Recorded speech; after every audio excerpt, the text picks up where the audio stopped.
I believe in God the Father Almighty, maker of heaven and earth.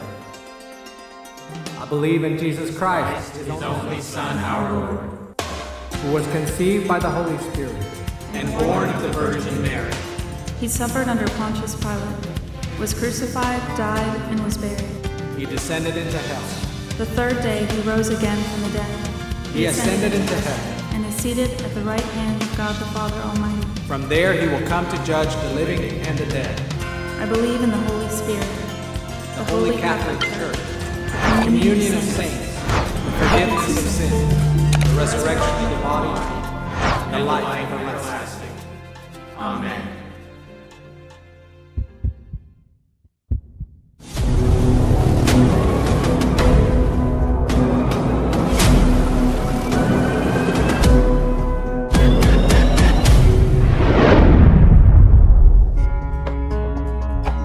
Kini, setelah kita membicarakan sejarah dari pengakuan iman rasuli, kita siap untuk mempelajari ikhtisar dari pengakuan-pengakuannya. Gambaran secara luas dari apa yang dipercaya orang Kristen bisa sama bergunanya pada masa kini seperti halnya pada masa abad-abad permulaan gereja. Selama bertahun-tahun, para teolog telah menjelaskan isi dari pengakuan iman rasuli dengan berbagai cara. Dalam pelajaran ini, kita akan mempelajari butir-butir iman dari pengakuan iman ini dari 3 perspektif. Pertama, kita akan membahas doktrin Allah itu sendiri. Kedua, kita akan membahas tentang gereja.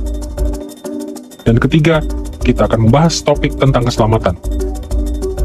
Mari kita mulai dengan doktrin Allah dalam pengakuan iman rasuli. Doktrin Allah mutlak esensial bagi semua pemahaman kita yang berkenaan dengan teologi Kristen kita, iman Kristen kita, praktik Kristen kita. Segala sesuatu yang kita miliki yang berkenaan dengan cara kita memahami diri kita, memahami dunia, memahami makna dan tujuan, berakar pada pengertian kita tentang siapakah Allah itu. Setiap doktrin Kristen adalah doktrin keselamatan, gereja, akhir zaman, yang berkenaan dengan masa depan, semuanya berakar pada dan dilandaskan pada Allah yang ada, pada Allah yang Tritunggal. Semua pengharapan kita dan keyakinan kita dalam hidup ini, semua yang kita pikirkan yang berkenaan dengan keselamatan kita dan pengampunan atas dosa-dosa kita, semuanya berakar pada Allah yang telah merencanakan semua itu. Allah yang telah melaksanakan kehendaknya dan maksudnya. Dan Allah yang akan mengakhirinya dalam rangka menggenapi rencananya. Jadi, segala sesuatu kembali kepada pemikiran kita tentang siapakah Allah itu. Ada 2 aspek utama dari doktrin Allah yang muncul dalam pengakuan iman rasuli. Pertama, pengakuan iman itu dibangun di atas kepercayaan bahwa keberadaan Allah adalah Tritunggal. Dan kedua, pengakuan iman tersebut membuat pernyataan-pernyataan tentang 3 pribadi Allah yang berbeda, yaitu Bapa, Anak, dan Roh Kudus. Mari kita pertama-tama membahas Tritunggal. Anda akan melihat bahwa pengakuan iman rasuli terbagi dalam 3 bagian utama, yang masing-masing diawali dengan pernyataan, "Aku percaya." Bagian yang pertama berbicara tentang kepercayaan kepada Allah Bapa.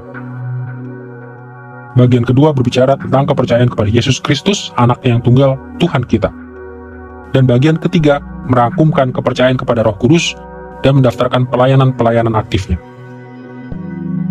Perlu kami sampaikan bahwa tidak semua versi purbakala dari pengakuan iman itu memasukkan kata-kata "aku percaya" sebelum butir-butir mengenai Yesus Kristus. Untuk menggantikannya, banyak yang hanya menggunakan kata "dan", yang dalam konteks ini memiliki kekuatan yang sama dengan kata-kata "aku percaya".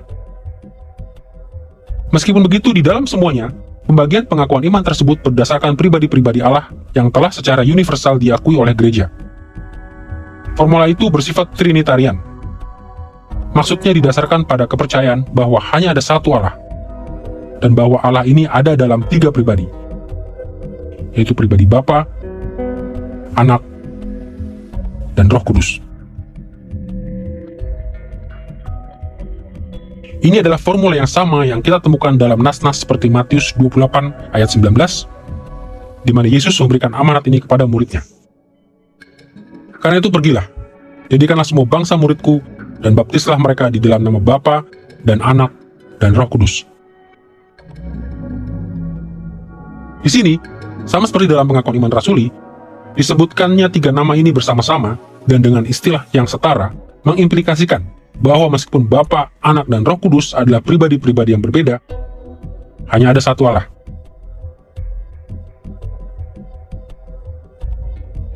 Memang benar bahwa pengakuan iman rasuli tidak secara spesifik menyebutkan kata Tritunggal atau menguraikan detail-detailnya. Tetapi ingatlah bahwa pengakuan iman itu dimaksudkan untuk menjadi rangkuman kepercayaan, bukan suatu pernyataan iman yang komprehensif.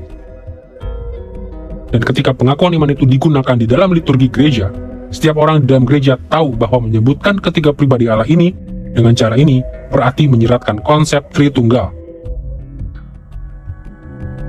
Memang tidak setiap orang Kristen memahami sepenuhnya makna dari kata Tritunggal. Jadi kami harus berhenti sejenak untuk menjelaskannya. Tritunggal umumnya dijelaskan demikian. Allah memiliki tiga pribadi, tetapi hanya satu esensi. Dengan istilah pribadi yang kami maksudkan adalah kepribadian yang berbeda dan mengenal dirinya secara sempurna atau self-aware. Dan dengan istilah esensi, kami merujuk kepada natur fundamental Allah, atau substansi yang membentuk keberadaannya. Tentu saja konsep Tritunggal sangat sulit untuk dipahami oleh manusia. Eksistensi dan natur Allah begitu jauh melampaui ranah pengalaman kita, sehingga sulit bagi kita untuk membayangkan Dia. Meskipun demikian, Tritunggal merupakan salah satu kepercayaan unik kekristenan yang paling penting. Tetapi bagaimanakah doktrin yang serumit ini bisa menjadi batu penjuru yang penting dalam teologi Kristen?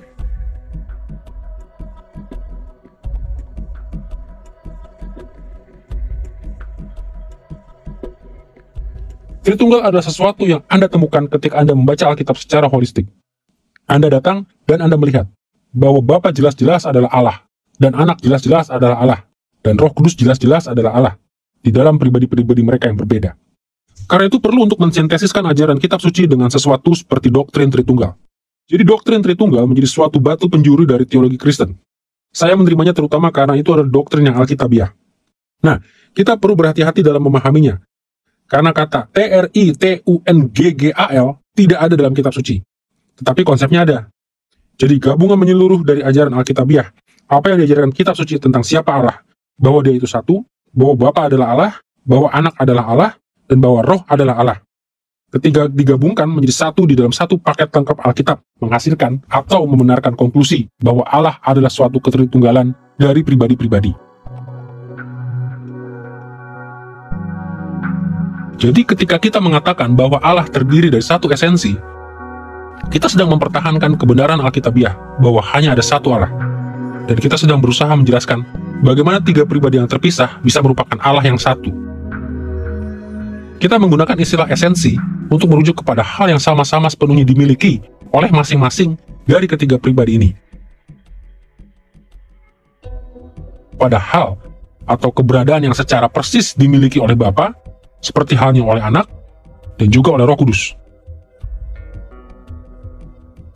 Dan ketika kita mengatakan bahwa Allah ada di dalam tiga pribadi, kita sedang mempertahankan kebenaran Alkitabiah, bahwa Bapa, Anak, dan Roh Kudus berbeda satu sama lain. Mereka adalah pribadi-pribadi yang terpisah, yang saling berkomunikasi, saling berinteraksi, dan saling terlibat dalam relasi satu sama lain. Dalam banyak hal, konsep Tritunggal adalah suatu misteri besar. Tetapi konsep tersebut juga merupakan rangkuman yang akurat dari banyak pengajaran Alkitab mengenai natur dari Allah kita yang luar biasa. Ada banyak alasan yang menjadikan konsep Tritunggal sangat penting bagi teologi Kristen.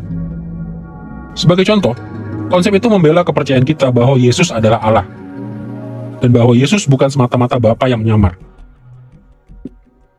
Konsep tersebut juga menjelaskan mengapa kita mengakui monoteisme, menyembah hanya satu Allah, walaupun kita menyembah dan berdoa kepada tiga pribadi, Bapa, Anak, dan Roh Kudus.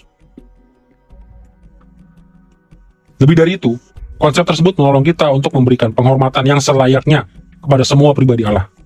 Dan konsep itu menghibur kita dengan pengetahuan bahwa kehadiran dan pertolongan dari pribadi Allah yang manapun merupakan kehadiran dan pertolongan dari Allah sendiri. Bahkan, kepercayaan kepada Tritunggal sifatnya begitu mendasar bagi begitu banyak konsep Kristen lainnya, sehingga sulit untuk membayangkan kekristenan historis tanpa konsep tersebut. setelah membahas doktrin Allah dalam pengakuan iman rasuli dalam kaitannya dengan Tritunggal, kita siap untuk mempelajari pernyataan-pernyataan yang diberikannya mengenai masing-masing dari ketiga pribadi Allah yang berbeda satu sama lain. Mengenai Bapa, pengakuan iman tersebut menyatakan bahwa Dia memiliki sifat maha kuasa dan menyebutkan fakta historis bahwa Dia adalah pencipta langit dan bumi. Nah, sudah pasti Allah memiliki jauh lebih banyak atribut selain kuasanya dan kedaulatannya yang tidak terbatas. Dan Dia telah melakukan perbuatan-perbuatan yang jauh lebih mencengangkan selain menciptakan dunia. Dan dalam beberapa pengertian yang penting, deskripsi dari pengakuan iman tersebut tentang Bapa bahkan tidak membedakan kekristenan dengan agama-agama lain, yang juga mungkin mengungkapkan kepercayaan kepada pencipta ilahi yang berdaulat. Tetapi, gereja mula-mula merasa bahwa pernyataan-pernyataan ini sudah cukup untuk mendemonstrasikan bahwa kepercayaan seseorang tentang Bapa berpadanan dengan kekristenan. Dan mereka mengandalkan pernyataan-pernyataan lain di dalam pengakuan iman itu untuk membedakan kekristenan dengan agama-agama di sekitarnya. Sebagai contoh, pengakuan iman itu lebih banyak berbicara tentang Sang Anak, Yesus Kristus. Meskipun pengakuan iman itu tidak menjelaskan atribut apapun darinya. Pengakuan iman itu menyebutkan beberapa detail tentang kehidupan dan pelayanannya di dunia. Detail-detail yang akan disangkal oleh orang-orang di luar gereja. Pengakuan iman itu menyebutkan inkarnasi Yesus, kedatangannya ke bumi sebagai seorang bayi manusia, dan menjalani kehidupan seorang manusia sejati. Dan juga berbicara tentang penderitaan, kematian, penguburan, kebangkitan, dan kenaikannya ke surga. Kitab suci menceritakan kepada kita bahwa orang-orang yang tidak percaya menyangkal fakta-fakta dasar ini sejak kejadiannya. Bahkan kini banyak sejarawan dan teolog liberal menyangkal fakta-fakta ini, seperti juga banyak bidat Kristen dan agama sesat. Sebagai contoh, Islam mengakui bahwa Yesus adalah Nabi Allah yang sejati. Tetapi Islam bersikeras bahwa Ia tidak pernah disalibkan atau dibangkitkan, dan Islam menyangkal keilahiannya. Akhirnya, pengakuan iman menyebutkan peran Yesus sebagai Dia yang akan menghakimi semua orang pada akhir zaman, menghukum orang fasik, tetapi memberikan kehidupan kekal yang penuh sukacita kepada orang-orang percaya. Mengenai Roh Kudus, pengakuan iman itu menyatakan bahwa oleh Dia, Sang Anak darah Maria mengandung Yesus. Selain itu, pengakuan iman tersebut hanya menegaskan keberadaannya sebagai pribadi Allah yang berbeda. Meskipun begitu, secara implisit pengakuan iman itu mengasosiasikan Roh Kudus dengan gereja dan dengan pengalaman keselamatan kita, baik di masa sekarang maupun di masa yang akan datang. Kami akan lebih banyak membahas tentang masing-masing pribadi Allah dalam pelajaran-pelajaran berikut. Jadi untuk sekarang ini, kami hanya akan menunjukkan bahwa pengakuan iman tersebut tidak hanya bermaksud untuk mengakui Trinitarianisme, tetapi juga bermaksud untuk membicarakan setiap pribadi Tritunggal dengan cara-cara yang bersifat sentral bagi iman Kristen. Meskipun pernyataan-pernyataannya tidak menjangkau secara luas, pengakuan iman itu memberikan pernyataan yang cukup tentang Allah dan pribadi-pribadinya untuk membedakan antara orang-orang yang mengakui iman Kristen yang historis dengan yang tidak. Jadi, setelah kita menyebutkan pernyataan-pernyataan doktrinal yang merujuk kepada Allah sendiri, kini kami siap untuk menjelaskan bagaimana pengakuan iman rasuli membahas gereja. Pengakuan iman rasuli menjelaskan gereja dalam dua frasa yang berbeda. Pertama, gereja disebut sebagai gereja yang kudus dan am. Kedua, gereja dijelaskan sebagai persekutuan orang-orang kudus. Frasa-frasa ini telah ditafsirkan dengan berbagai cara, dan kami akan membahasnya secara lebih mendetail dalam pelajaran mendatang. Untuk saat ini, kami hanya akan menunjukkan bahwa frasa gereja yang kudus dan am tidak merujuk kepada gereja Katolik Roma, tetapi kepada gereja dalam semua bagiannya di seluruh dunia. Meskipun begitu, mungkin banyak orang Protestan yang merasa janggal saat berpikir tentang mempercayai gereja dalam bentuk apapun. Jadi mungkin akan membantu jika dijelaskan bahwa ketika pengakuan iman itu mengatakan, "Aku percaya kepada gereja," yang dimaksud bukanlah bahwa kita beriman kepada gereja. Sebaliknya, artinya bahwa kita mengakui kepercayaan bahwa gereja itu kudus atau dikuduskan, dan am, yang berarti universal. Dan kita menegaskan kepercayaan kita bahwa suatu persekutuan orang-orang kudus, yaitu persekutuan orang-orang percaya. Dalam pengertian inilah, kekristenan historis terus menekankan pentingnya gereja.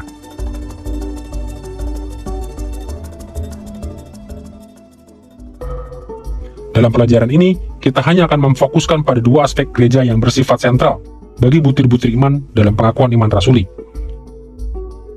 Yang pertama, kita akan membahas partisipasi dalam gereja, dan yang kedua, kita akan membahas pemeliharaan doktrinal oleh gereja.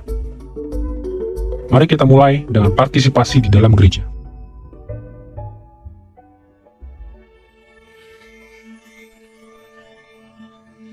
Ketika pengakuan iman mengatakan, "Aku percaya kepada gereja yang kudus," yang ditekankan adalah pentingnya berpartisipasi di dalam gereja. Tentu saja di dalam sejarah gereja Kristen, sudah ada banyak orang yang ingin memiliki Allah sebagai Bapa mereka, Yesus sebagai Tuhan mereka, dan Roh Kudus sebagai pembela mereka. Tetapi yang tidak ingin menjadi bagian dari gereja yang kelihatan, perhimpunan umat Allah.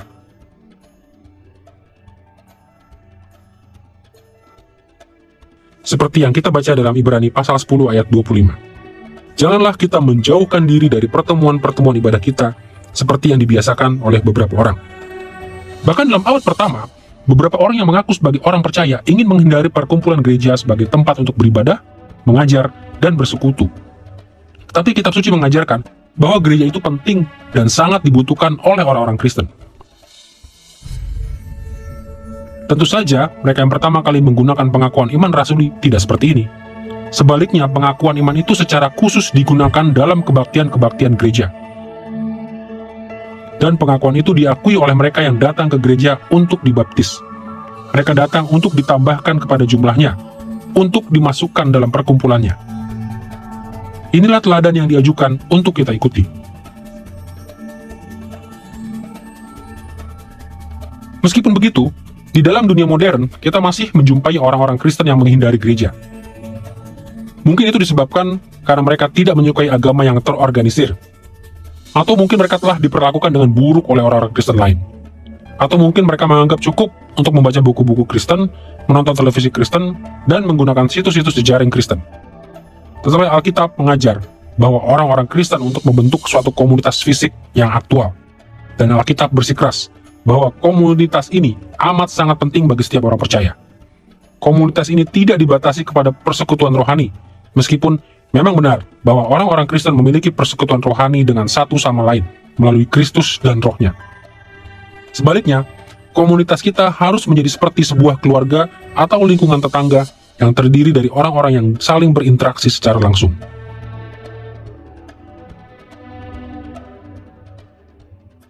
Dengan mengingat pentingnya partisipasi di dalam gereja, kita akan beralih kepada pemeliharaan doktrinal oleh dan di dalam gereja.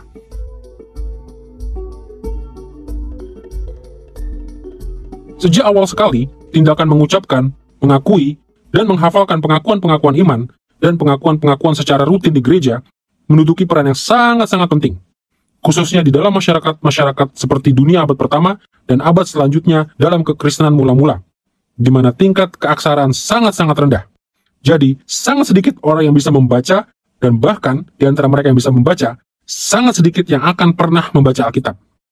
Dengan demikian, mengucapkan secara rutin pengakuan-pengakuan iman ini di depan umum, di dalam kebaktian, sekali lagi memainkan peran yang sangat penting dalam menyediakan parameter atau apa yang bisa kita sebut sebagai kaidah iman, atau suatu pedoman untuk apa yang merupakan pengertian yang tepat dari seluruh kitab suci. Seperti yang telah kami sebutkan ketika kita membicarakan tentang kaidah-kaidah iman, gereja tidaklah infallible, dan pengakuan iman rasuli tidak mendorong kita untuk mempercayai apa saja yang diajarkan oleh gereja lokal kita. Sebaliknya, pengakuan iman tersebut hanya menegaskan fakta bahwa Kristus menunjuk gerejanya, salah satunya untuk melindungi dan memproklamasikan Injil dan kebenaran-kebenaran lain. Dengarkanlah cara Yudas saudara Yesus menulis tentang misi gereja dalam ayat 3 dan ayat 4 dari surat kirimannya. Saudara-saudaraku yang kekasih, sementara aku bersungguh-sungguh berusaha menulis kepada kamu tentang keselamatan kita bersama, aku merasa terdorong untuk menulis ini kepada kamu dan menasihati kamu, supaya kamu tetap berjuang untuk mempertahankan iman yang telah disampaikan kepada orang-orang kudus. Sebab ternyata ada orang tertentu yang telah masuk menyelusup di tengah-tengah kamu, yaitu orang-orang yang telah lama ditentukan untuk dihukum. Mereka adalah orang-orang fasik yang menyalahgunakan kasih karunia Allah kita untuk melampiaskan hawa nafsu mereka dan yang menyangkal satu-satunya penguasa dan Tuhan kita, Yesus Kristus. Menurut Yudas, bagian dari tugas gereja adalah untuk mempertahankan iman. untuk melindungi kebenaran-kebenaran dan kepercayaan-kepercayaan yang telah dipercayakan kepadanya, untuk melawan mereka yang mengajarkan ajaran-ajaran dan praktik-praktik yang sesat. Kini seharusnya jelas bagi sebagian besar dari kita bahwa ada banyak ajaran sesat di berbagai bagian gereja saat ini. Dan ada banyak praktek-praktek yang berdosa juga. Meskipun begitu, Allah tidak pernah menarik kembali tugas gereja atau mengumumkan bahwa suatu kelompok lain atau individu lain harus mengambil alih tugas untuk melindungi doktrin yang sejati. Tugas melindungi kebenaran masih menjadi tugas gereja. Dan gereja masih berusaha untuk melaksanakan tugasnya. Kadang-kadang kita melakukannya dengan lebih baik ketimbang yang lainnya. Beberapa dari teologi kita setia kepada kitab suci, tetapi bagian-bagian lain di dalamnya perlu diperbaiki, atau bahkan diubah semuanya. Dan hal ini akan selalu terjadi. Tetapi untuk tujuan kita dalam pelajaran ini, hal yang ingin kami sampaikan adalah ini. Kita tidak boleh menyerah. Kita harus terus berusaha untuk memelihara doktrin di dalam gereja. Dan jika kita meninggalkan panggilan ini, kita sedang menyangkali suatu butir sentral dari iman Kristen historis. Aku percaya kepada gereja.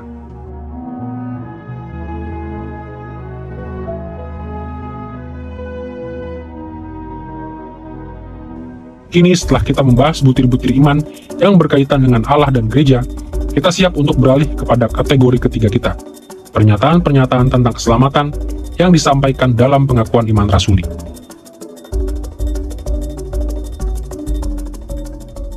Mendekati bagian akhirnya, pengakuan iman rasuli banyak membahas tentang keselamatan. Beberapa orang bertanya-tanya, mengapa pembahasan itu ditempatkan di bagian akhir dan bukan di bagian lain? Dan tentu saja pengakuan iman itu sendiri tidak menjelaskan alasannya. Tapi jika Anda memperhatikannya, menurut penglihatan saya, alasannya adalah karena pengakuan iman tersebut ingin menegakkan kebenaran tentang Allah Tritunggal, Bapa, Anak, dan Roh Kudus. Untuk memastikan bahwa pengalaman keselamatan itu bersumber dari Allah Tritunggal, dan bukan dari rancangan atau sistem apapun dari manusia.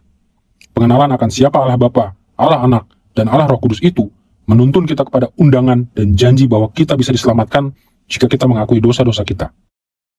Jadi menurut saya, pernyataan-pernyataan itu ditempatkan di bagian akhir untuk menunjukkan bahwa buah dari hubungan kita dengan Allah berakar pada siapakah Allah itu di dalam ketritunggalan tersebut. 3 butir terakhir di dalam pengakuan iman tersebut membahas aspek-aspek keselamatan. Secara spesifik, pernyataan-pernyataan itu menyebutkan tentang pengampunan dosa, kebangkitan tubuh, dan hidup yang kekal. Dalam teologi sistematika tradisional, kebangkitan dan hidup yang kekal juga dibahas di dalam konteks eskatologi, doktrin tentang akhir zaman. Tetapi untuk menyederhanakan, kami hanya akan membahasnya dalam konteks keselamatan. Semua orang Kristen percaya pada pengampunan dosa melalui karya penebusan Yesus Kristus. Kita percaya bahwa jika kita mengakui dan bertobat dari dosa-dosa kita, Allah tidak akan menghukum kita di dalam neraka karena dosa-dosa kita. Dan seperti yang diindikasikan dalam pengakuan iman rasuli, kepercayaan ini telah menjadi kepercayaan gereja sejak masa yang paling awal. Dan kita semua mengenal kitab suci yang mengajarkan kepada kita bahwa semua orang yang diampuni dikaruniai hidup kekal melalui Yesus Kristus. Sebagai contoh, Yohanes pasal 3 ayat 16-18 menguatkan kita dengan kata-kata ini. Karena begitu besar kasih Allah akan dunia ini, sehingga ia telah mengaruniakan anaknya yang tunggal, supaya setiap orang yang percaya kepadanya tidak akan binasa, melainkan beroleh hidup yang kekal. Barang siapa percaya kepadanya, ia tidak akan dihukum. Hidup yang kekal adalah milik setiap orang percaya. Dalam pengertian tertentu, hidup yang kekal itu dimulai pada saat kita percaya, karena jiwa kita diberi hidup yang baru dan tidak akan pernah mati.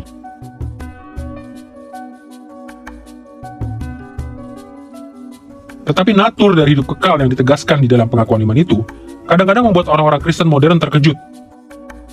Secara spesifik, pengakuan iman itu berbicara tentang kebangkitan tubuh. Kadang-kadang orang-orang Kristen secara keliru berpikir bahwa pengakuan iman itu sedang merujuk kepada kebangkitan Yesus. Tetapi itu tidak benar.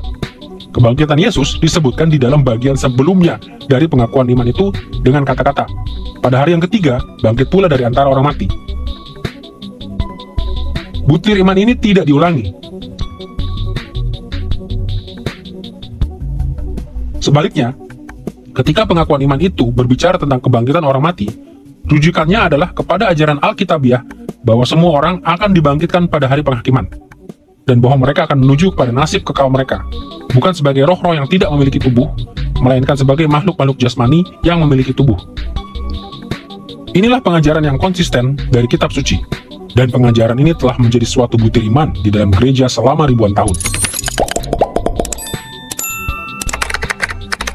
Seperti yang Yesus ajarkan dalam Yohanes 5 ayat 28-29.